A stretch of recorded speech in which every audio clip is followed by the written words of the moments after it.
कि चाहे SC ST, चाहे ओबीसी के संगठन हो, चाहे हमारी पार्टियां हो, वो सब कबीलों में लड़ रहे हैं। और जब तक तमाम डायमंड वर्ग के भारतवर्ष के संगठन एक मंच पर आकर और राष्ट्रव्यापी आंदोलन खड़ा नहीं करेंगे तो आने वाले समय में आपकी पीढ़ियां, आपके बच्चे भी आपको माफ नहीं करेंगे। आज ये देश गुलामी की तरफ जा रहा है और मैं तो एक चीज कहना चाहता हूं, एससी और एसटी कहीं ना कहीं ये मजबूती के साथ अपना हक ले रहे हैं और छीन भी रहे हैं और आगे बढ़ रहे हैं।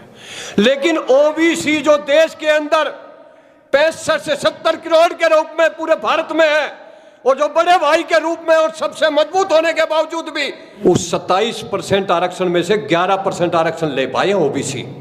आज तक 27% आरक्षण भी हम नहीं ले पाए, सबसे मजबूत होने के बाद भी, सबसे ज्यादा संख्या होने के बाद भी कहीं ना कहीं ये ओबीसी उन अंधभक्तों की हिंदू राष्ट्र में भी उनकी दरियां बिछाने का काम कर रहे हैं। देखिए, ये एससी एसटी और ओबीसी और माइनॉरिटी का जो हम नाम देते हैं ना, ये नहीं देना चाहिए।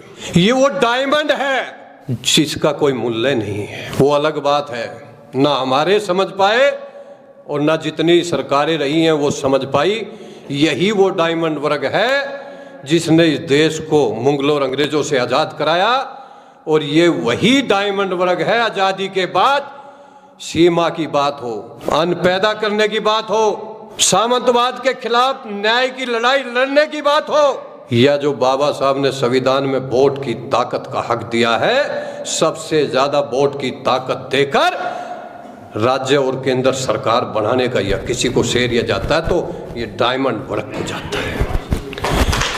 तो इसलिए अपने को कमजोर मत समझो, आप डायमंड हो। अपनी ताकत को मत भूलो, पहचानो।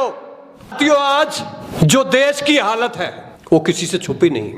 2014 से लेकर अब तक, चाहे वो आरक्षण छीनने की बात हो, चाहे वो देश बेचने की बात हो, चाहे ईवीएम द्वारा वोट की ताकत को छल करने की बात हो, चाहे मानवता के अंदर हिंदू और मुसलमान का जहर घोलकर हिंदू राष्ट्र अंधभक्तों की बात हो, तमाम जगह संविधान को कमजोर और तोड़ने और खत्म करने का षड्यंत्र इस सरकार ने 2014 से लेकर अब रच रही है और कहीं ना कहीं वो कामयाब भी हो रही है।